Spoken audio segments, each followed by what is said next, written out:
Nabahala ang mga Pinay na nagmula pa sa Germany, Austria, Switzerland, Netherlands, Greece, Denmark at Espanya na mawalan ng trabaho, lalo na ang household service workers dahil sa paghina ng ekonomiya.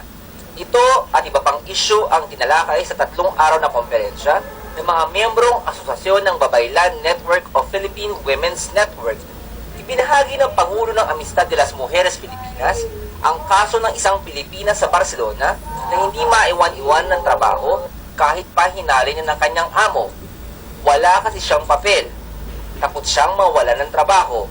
Problema rin na pagmamaltrato sa mga kababaihan ng mga drug addict nilang kinakasama.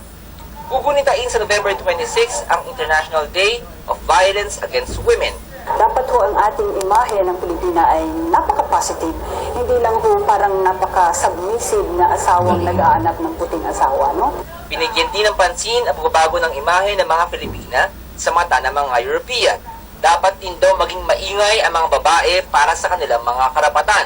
Marami na rin kaming naipasok tungkol sa work, then seminars and health, tapos sinasamahan sila sa mga kanilang problema.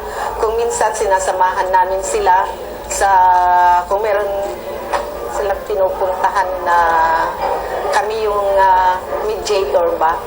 Sa magkasabay na pagdiriwang ng Babaylan Network at Amistad de las Mujeres Filipinas ng kanilang ika-20 anibersaryo, tiniyak nila na magiging aktibo pa rin sila sa mga issue tulad ng regularization ng mga manggagawa, pagturing sa domestic work bilang normal na trabaho, pagsugpo sa domestic violence at pagtaguyod ng women's rights.